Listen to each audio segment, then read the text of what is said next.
Donald Trump is absolutely losing it as the Epstein files continue to expose him and his regime.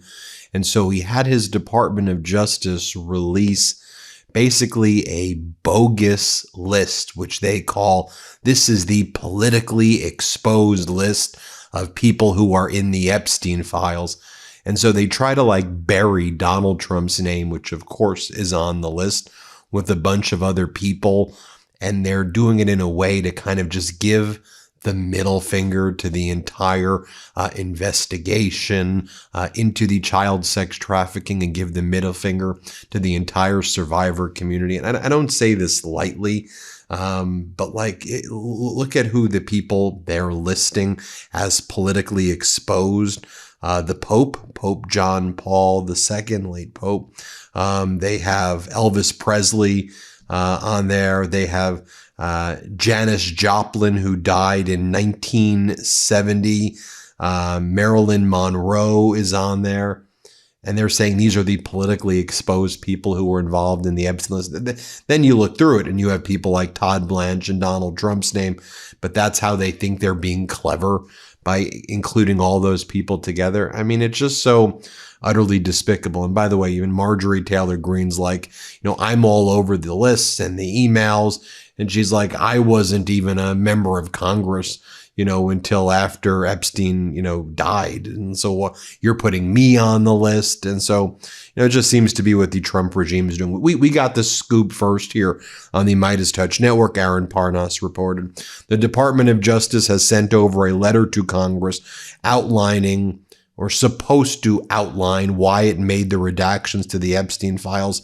It's a 6-page letter that then includes the list of politically exposed persons, and it's Elvis, Pope John Paul II, Marilyn Monroe, Janis Joplin, people like that. As Democratic Congress member Ro Khanna writes, the DOJ is once again purposefully muddying the waters on who was a predator and who was mentioned in an email.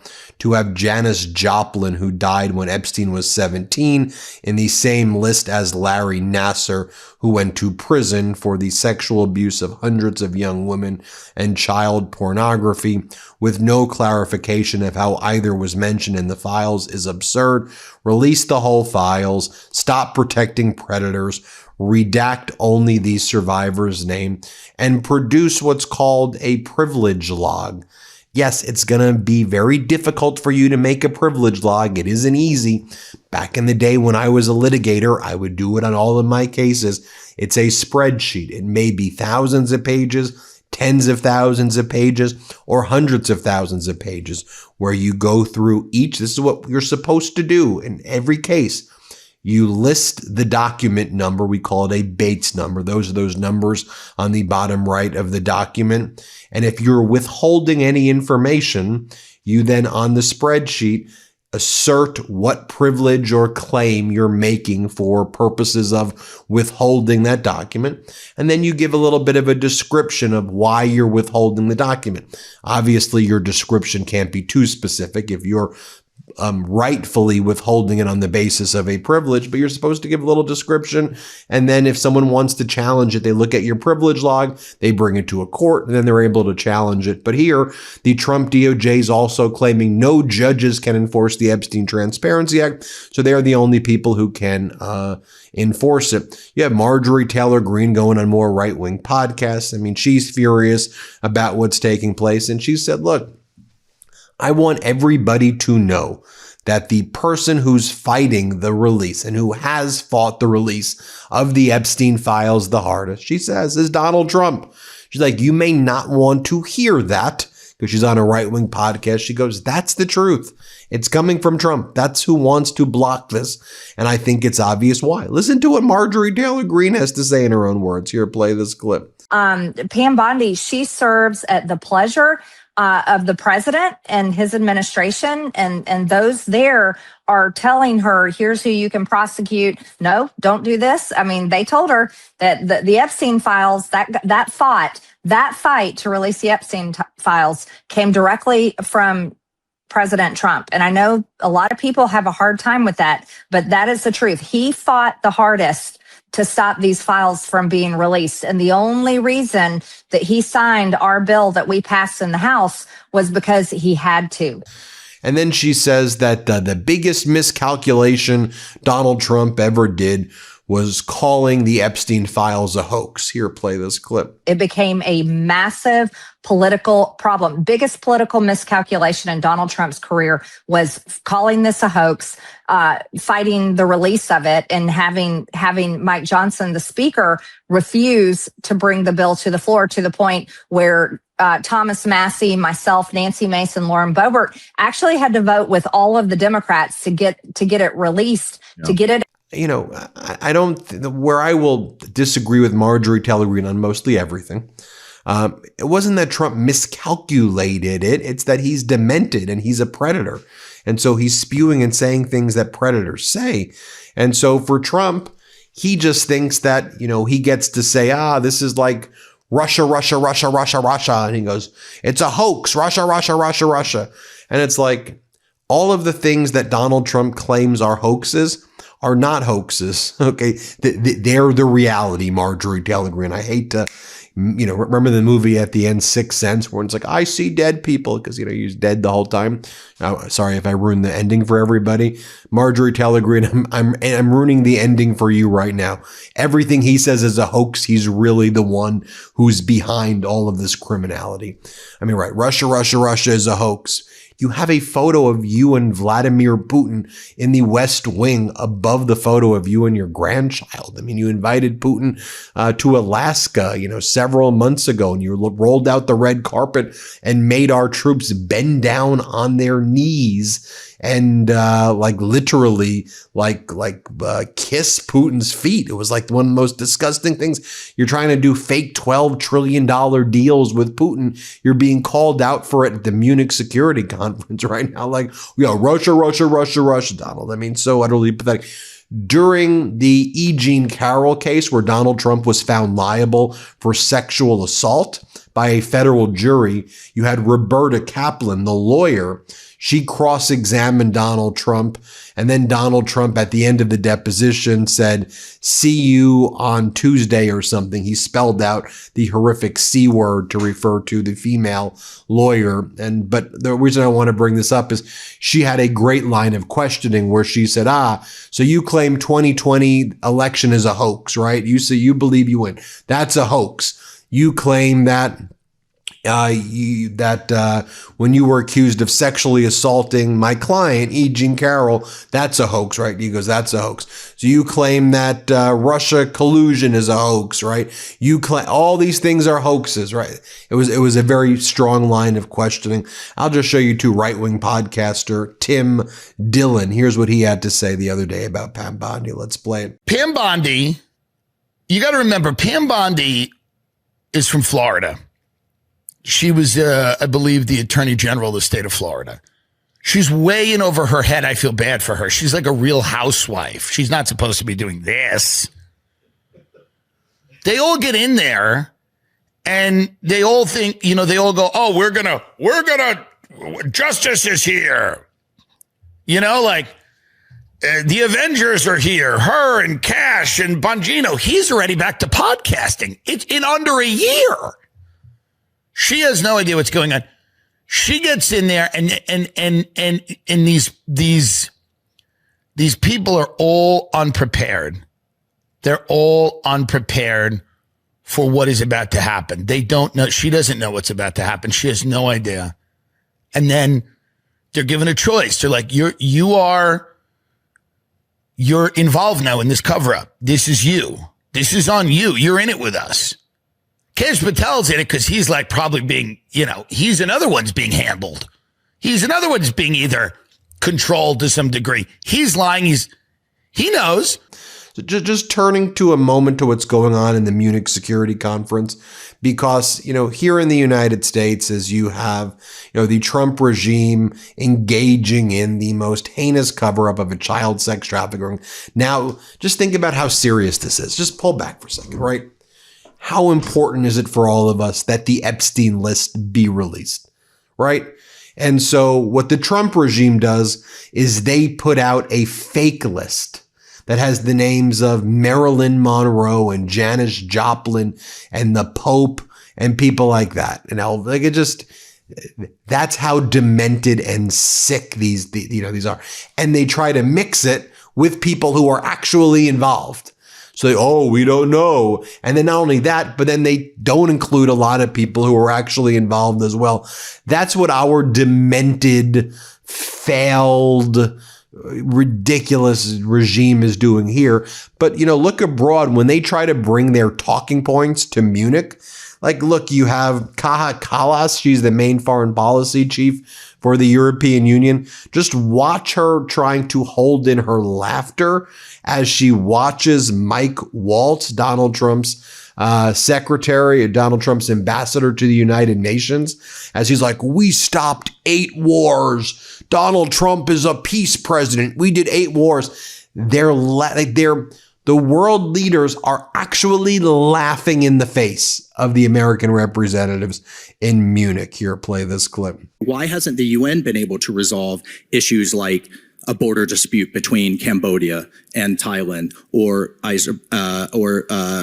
Azerbaijan, Armenia, or we could walk around the world, or Kashmir and India and Pakistan, where we faced a very serious nuclear escalation. So what I'm hearing outside of forums like this privately is thank you for American leadership. America has to lead. If we have to have more focused plurilateral or focused multilateral organizations to do so, I think that should be perfectly acceptable if we're getting the results that results in peace and security. Then you have Republican Senator Tom Tillis from North Carolina with Senator Shaheen as well. And, you know, they're out there. And here's what Republican Tom Tillis had to say. Here, play this clip. I've heard it said by someone that who gives a shit about who owns Greenland. The 55,000 indigenous people of Greenland give a shit about who owns Greenland. And at the end of the day, we need to show them respect. And we need to understand the fiscal reality that we don't have to pay a dime to project power in the Arctic with our partners like Canada, who will bring the icebreakers to clear the channels to get there, and some of the Scandinavian partners who are the true Arctic experts, along with some of our Alaskan military personnel. You know, very forceful right there. And speaking of Greenland, then we heard from the Prime Minister of Greenland, Jens Frederik Nielsen. Here's what he had to say. Let's play it. It's not only about Greenland. Imagine a NATO country acquiring, taking, threatening an ally. Where would the world stand if that happened? We would be a puzzle. We would be a puzzle in a big game. And what would prevent those America, if they did that, USA and Russia and China, to split up the world in 3 big blocks if this was allowed? It's outrageous. And I don't think we can lower shoulders either. I think we have taken some steps. We also heard from the leader in Spain right now, Pedro Sanchez. Here's what he had to say about the fact that America is going to be spending $1 trillion on rebuilding or building up their nuclear arsenal when that amount of money could literally stop global poverty. Play this clip. But now the tide is turning. Nuclear powers have forgotten the lessons of the past, and they are expanding their nuclear arsenals once again. Together, they are spending more than $11 million every single hour on them.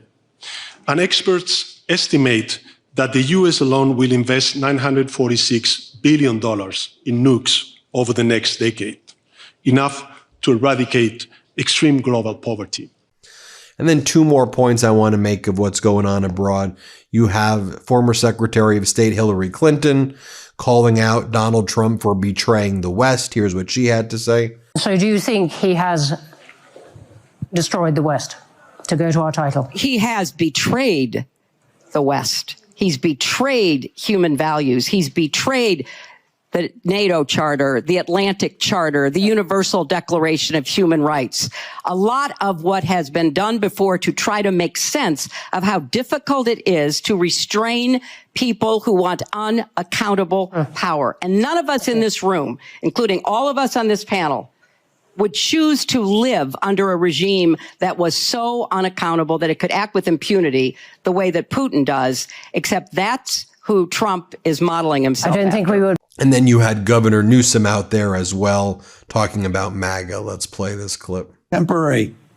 It's temporary. MAGA will not survive past Donald Trump. He's a cult of personality. I said invasive species. Some of you may not know what the hell I'm talking about. But he took over this Republican Party. You made the point. That old Republican Party, some of them are here.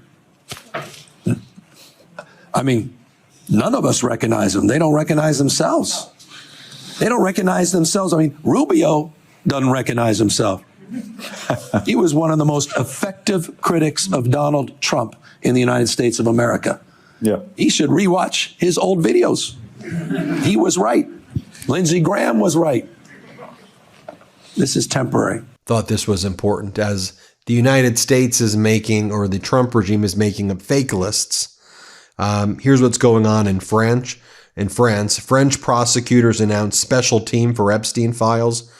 The Paris prosecutor's office on Saturday announced it was setting up a special team of magistrates to analyze evidence that could implicate French nationals. They're running their own independent investigation right now. And it should be noted, one of Epstein's closest friends who was involved in the sex trafficking ring, who was also friends with Trump, is a guy by the name of Jean-Luc Brunel, who was involved the same way Trump and Epstein and all these guys were involved in modeling agencies. Jean-Luc Brunel had his modeling agency. And guess what happened to Jean-Luc Brunel? If you guessed, died by alleged suicide in a prison. That's what, that all these people died by alleged suicides in prison. Died in 2022. And now they're reopening the investigation into that in France. But here in the United States, like, you know about Lutnick, and you know about Phelan, the Navy secretary, and Peter Thiel and Elon Musk. I mean, I could go on and on. I mean, all the people closest to Trump.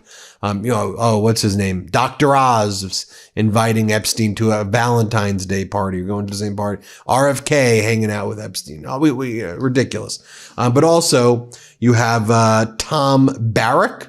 You remember this guy, Tom Barrack? He's one of the top U.S. diplomats right now, that's out there.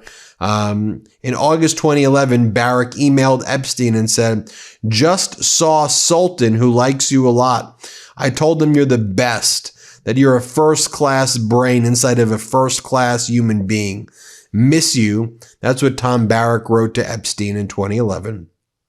The exchanges include invitations to private residences, introductions to diplomats. They also show Epstein repeatedly encouraged Barrack to move communications to encrypted messaging apps, records of which are not part of the government release. And Barrack right now, senior position, top ambassador in the United States, one of the more influential people in our government right now. And they're all part of this thing. They're all in it. They're all in it. It's right there in black and white. I mean, that's not disqualifying right there. The Sultan who sent the torture videos to Epstein. They said they liked the torture videos of the girls. The hell is going on anyway? Thanks for watching. Hit subscribe. Let's get to 6 million and have a good one, everybody. Love this video? Support independent media and unlock exclusive content, ad-free videos, and custom emojis by becoming a paid member of our YouTube channel today. You can also gift memberships to others.